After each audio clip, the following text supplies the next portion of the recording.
Hello everybody, welcome back to the Life of Klee channel. We have been absent the past week or two, and the answer for our absence is very simple. We all got a bit sick, Yasmin, myself and my daughter, but I'm glad to be back for the 8th episode of this series on things to know before getting an Alaskan Klee. And today's topic is going to be about travel.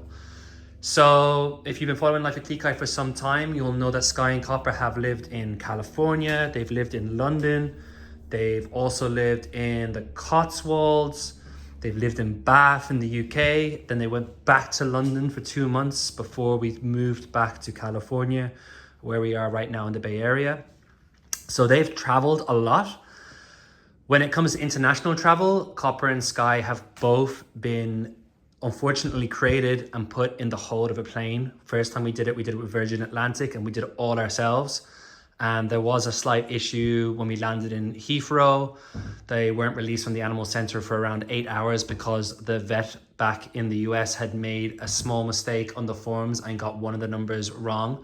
I think it was one of their rabies vaccination numbers, which resulted in a little bit of a hold up. But apart from that, they were fine. And when they saw us, they went absolutely crazy, as you guys could probably imagine.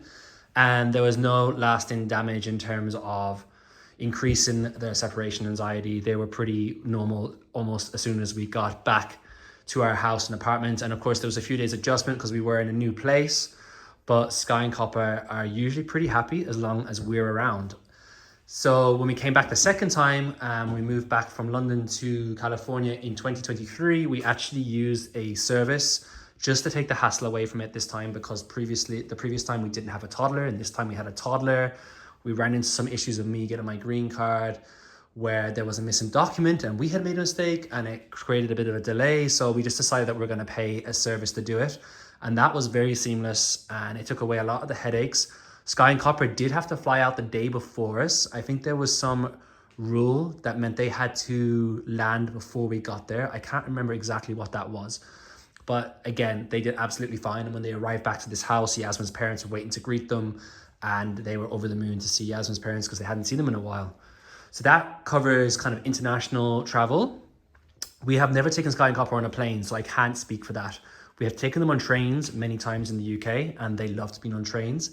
We've taken them on buses in the UK, and they, again, enjoyed being on buses. They're both a perfect size where they can sit in our lap. The only slight issue is don't wear black because you will be covered in dog hair afterwards. And they've been in taxis, and we've never really had an issue taking them anywhere. And obviously we've done lots of road trips. We had a car for the last 2 years of living in the UK. We had a car both times we were in America, and they're a good size that they fit easily in the trunk of my car. Copper gets a little car sick. So if he's on a really long journey, we have to take lots of breaks every hour or so because he does get a little bit car sick. We used to take them with us a lot more, but to be totally honest, we find that although Sky and Copper do love being with us, it's definitely a challenge now that we have a toddler and we're in this current phase of like our toddler demands a lot of our time. So when we have gone on road trips or gone on holiday recently, she requires so much of our attention that it just wouldn't be fair to bring the dogs because we can't give them sufficient attention and our hands are full already. So the last couple of times we have gone away, they have stayed with some wonderful dog sitters that we have in our area, and they're very, very happy with them. They both actually really love them.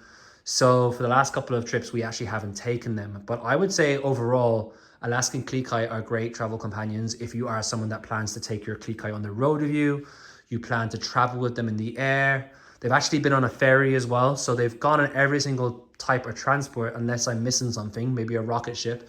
They've not gone up to space yet, but they have been on pretty much every mode of transport. And I would say that they're very adaptable. The only thing that we experienced, especially with the ferry, was they had to be left in the car, and they did suffer in that instance. And I wouldn't do that with them again because of their separation anxiety.